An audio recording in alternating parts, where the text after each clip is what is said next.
નમસ્કાર વિદ્યાર્થી મિત્રો, સ્વાગત છે તમારું તમારી પોતાની યુટ્યુબ ચેનલ માય ટીચિંગ ક્લાસમાં। આજે આપણે ભણીશું ધોરણ 6 ગુજરાતી પલાસમાં રાષ્ટ્રીય શહેર ઝવેરચંદ મેઘાણી છઠ્ઠો પાઠ, જે એક સંકલિત છે। ચાલો વિદ્યાર્થી મિત્રો, પ્રશ્ન નંબર 1 ચાલુ કરીશું। સાચો વિકલ્પ શોધી તેનો ક્રમ અક્ષર પ્રશ્નની સામે આપેલા ચોરસમાં લખો। પેલું છે સિંધુડો એટલે શું, તો એમાં લખો B, શૌર્ય જગાડનારા કાવ્યોની ચોપડી। પછી છે ઝવેરચંદ મેઘાણીનો જન્મ ક્યારે અને ક્યાં થયો હતો, તો લખો A, 28 ઓગસ્ટ 1896 ચોટીલામાં। ત્રીજું, ઝવેરચંદ મેઘાણીના પિતા કઈ નોકરી કરતા હતા, તો એમાં લખો D, પોલીસ જમાદારની। ચોથું, ગાય વાછરડાને ખેંચે તેમ ગૌમુખી ગંગા કોને પોતાની તરફ ખેંચતી, તો એમાં લખો C, ઝવેરચંદ મેઘાણીને। પાંચમું, ઝવેરચંદ મેઘાણીનું નામ વિલાપી કેમ પડ્યું, તો લખો D, તેઓ કલાપીના ગીતો દર્દભરી રીતે ગાતા હતા। છઠ્ઠું, નીચેનામાંથી કઈ બાબત ઝવેરચંદ મેઘાણીના દેખાવ અંગે સાચી નથી, તો એમાં લખો B, નાની સરખી આંખો।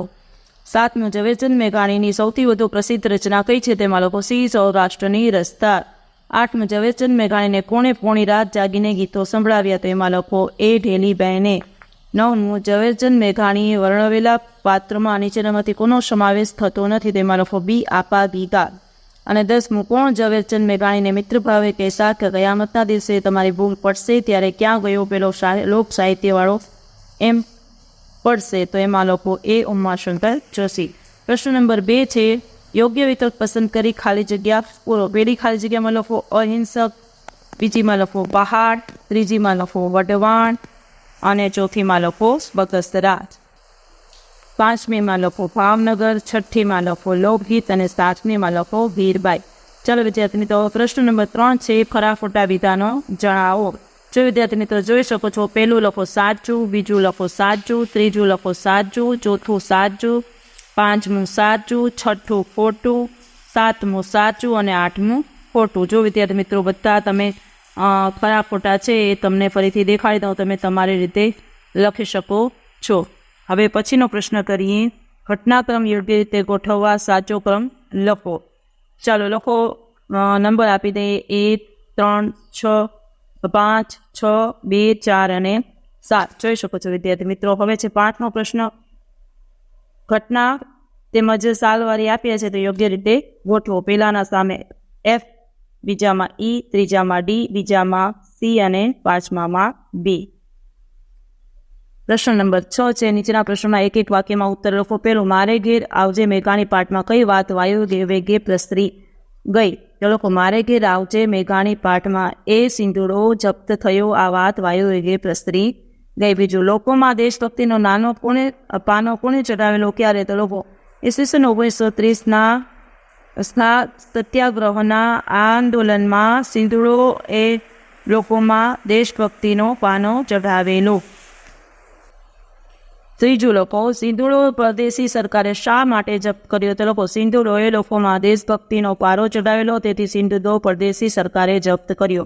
ચોથું, છેલ્લી પ્રાર્થના કવિતાના રચયિતા કોણ છે, તો લખો છેલ્લી પ્રાર્થના કવિતાના રચયિતા ઝવેરચંદ મેઘાણી છે। પાંચમું, છેલ્લી પ્રાર્થનામાં કવિએ કોની વેદનાને પૂછી છે, તો લખો છેલ્લી પ્રાર્થનામાં કવિએ પાનાના નિવેદન સાથે અંગ્રેજોના રાજાના ગુલામ પ્રજાને પડતી તકલીફોને ગૂંથી છે। છઠ્ઠું, કયા કાવ્યની પંક્તિઓએ ન્યાયાધીશની આંખો આંસુથી છલકાવી દીધી, તો લખો ઝવેરચંદ મેઘાણીની છેલ્લી પ્રાર્થના આ કાવ્યની પંક્તિઓએ ન્યાયધાની આંખો આંસુ સુધી છલકાવી દીધી।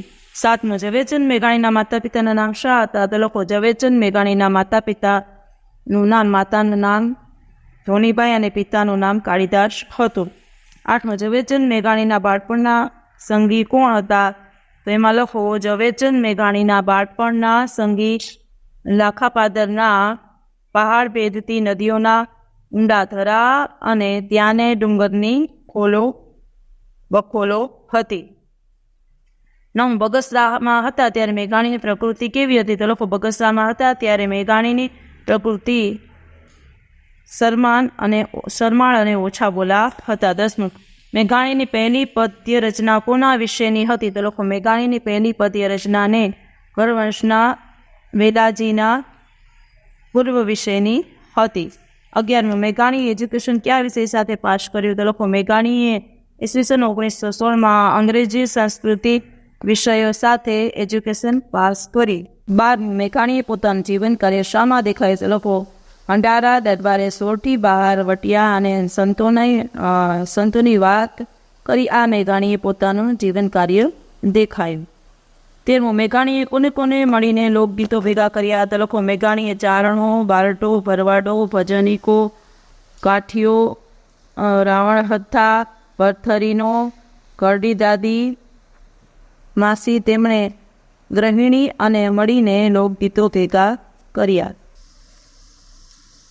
14 કવિશ્રી દુલાભાયા કાક સાથે મેઘાણી ક્યાં ગયા હતા? તો લખો કવિશ્રી દુલાભાયા કાક સાથે મેઘાણી તુલસી શ્યામની નજીક ચારણીના એક નેસમાં ગયા હતા. 15 મેઘાણીને ક્યાં ક્યાં ઉપનામ મળ્યા હતા? તો લખો મેઘાણીને પહાડનું બાળક, વિભાથી, જનક રાજા, રાષ્ટ્રીય શહેર વગેરે ઉપનામ મળ્યા હતા. પ્રશ્ન નંબર 7, નીચેના પ્રશ્નના 2-3 વાક્યમાં ઉત્તર લખો. પેલું, ઝવેરચંદ પોતાને પહાડનું બાળક કેમ માનતા હતા? તો લખો ઝવેરચંદ પહાડ અને પથ્થરો વચ્ચે ઉઠ્યો, જમાદાર પિતાની બદલીઓ ડુંગરાળ પ્રદેશોમાં થતી એટલે એમને ખેતર, પાદર, નદી, પર્વત સાથે દોસ્તી થતી રહે.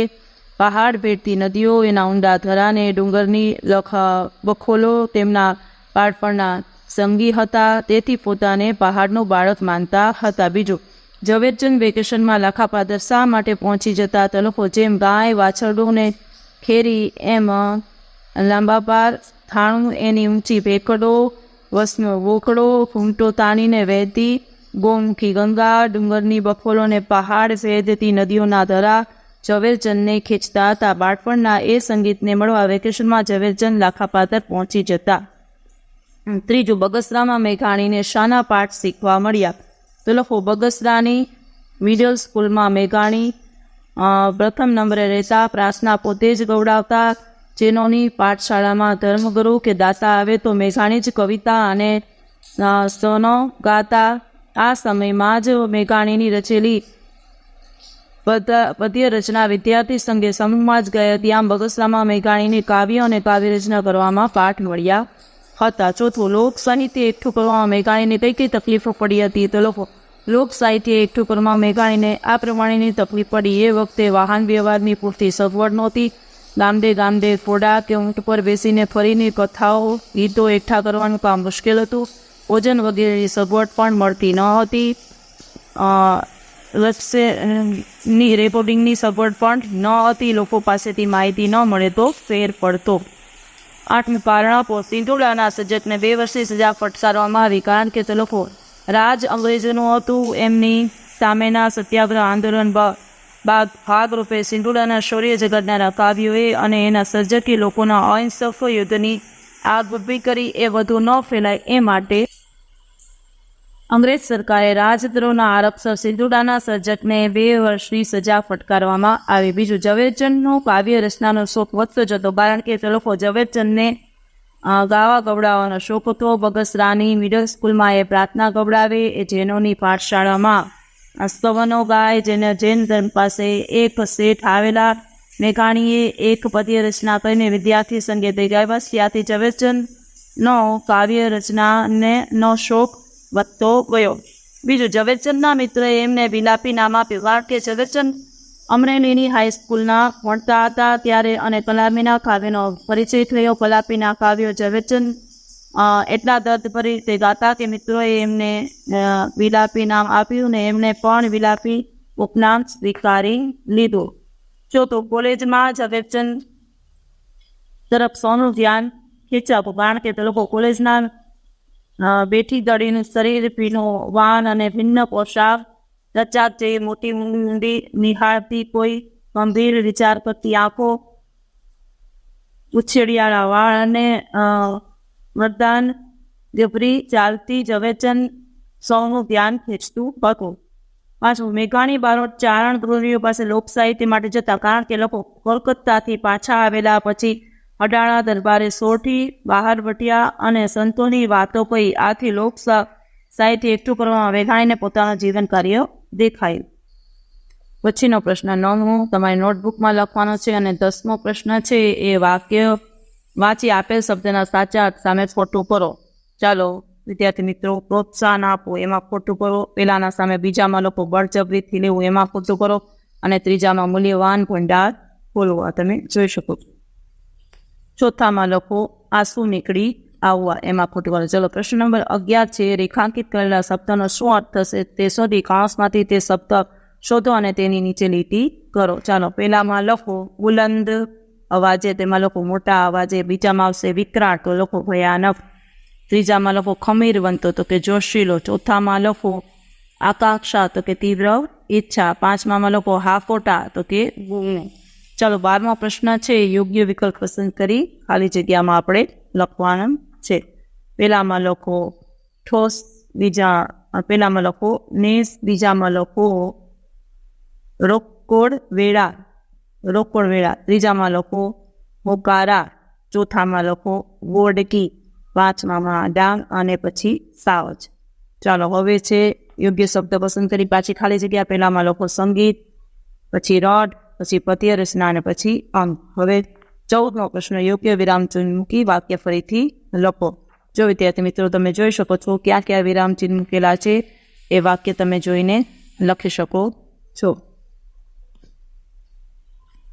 15મો પ્રશ્ન છે. જોડણી સુધારો, એમાં યુદ્ધ, તો યુદ્ધ નિવેદન, પછી ઓગસ્ટ, પ્રાથમિક, ધર્મગુરુ, વિદ્યાર્થી, ઉપનામ, જુનાગઢ, કૌટુંબિક અને રવિન્દ્રનાથ. હવે સમાનાર્થી શબ્દો, તો લોકો કૃપા, તો દયા, માટી, વાસ્તે, રાહ, તો રસ્તો, ગુણ અને પોકાર, સમય અને કાળ, ગોંદરું અને ભાગોળ, મું અને ચેંડો, નીચે અને કોઈ. હવે વિરોધાર્થી શબ્દ, તેમાં લખો હિંસક, તો અહિંસક, ગુલામી, તો કે આઝાદી, છેલ્લી, તો કે પહેલી, જૂની, તો કે નવી, ઊંડા, તો કે છીછરા, નજીક, તો કે દૂર, વ્યવસ્થા, તો કે અવ્યવસ્થા, ભીનો, તો કે સૂકો, ઉત્તમ, તો કે કનિષ્ઠ, સગવડ, તો કે અગવડ, હતાશા, તો કે આશા, આવકારો, તો કે જાકારો. હવે શબ્દ સમય માટે એક શબ્દ આપો. 18મો પ્રશ્ન છે. જો વિદ્યાર્થી મિત્રો એમાં પહેલો લખો કયામત, બીજામાં લખો મચકોડવું, ત્રીજામાં અહિંસક, ચોથામાં ભૂકડો, પાંચમામાં ધરી, છઠ્ઠામાં રાવણ હતો, સાતમામાં લોકગીત, આઠમામાં ખાડું અને નવમામાં વોડકી. 10મામાં લખો હોકારો, 11મામાં બુલંદ અને 12મામાં મસલત. હવે છે રૂઢિપ્રયોગનો અર્થ આપી વાક્ય પ્રયોગ કરો. કાનમાં ગુંજવું, તો કે મનમાં સંભળાવવું. બધાની વચ્ચે કહેલાતું કારાનો શબ્દ માણેકચંદના કાનમાં ગુંજતા રહ્યા. જો વિદ્યાર્થી મિત્રો શું છે? માણેકચંદના કાનમાં ગુંજતા રહ્યા. પછી છે મોં મચકોડવું, તો કે અભાવ કે તિરસ્કાર બતાવો. તો લખો સાસુએ વહુને 2 વાર બોલાવી પણ ન આવી અને ત્યારે મોં મચકોડીને ચાલી ગઈ. તમે લખી શકો છો. પછી છે ભભૂકી ઉઠવું, તો કે સળગી ઉઠવું. અહીં એકાએક ઉછળી બહાર આવવું, તો કે ત્યાં તો 2 કુટુંબની વચ્ચેની કટુતા આગની જેમ ભભૂકી ઉઠી. ચાલો વિદ્યાર્થી મિત્રો, આજના વિડીયો લેક્ચરમાં આટલું જ. જો તમને આ વિડીયો ગમ્યો હોય તો લાઇક કરશો, તમારા મિત્રો સાથે શેર કરશો અને મારી ચેનલને સબસ્ક્રાઈબ પણ કરશો. આવજો.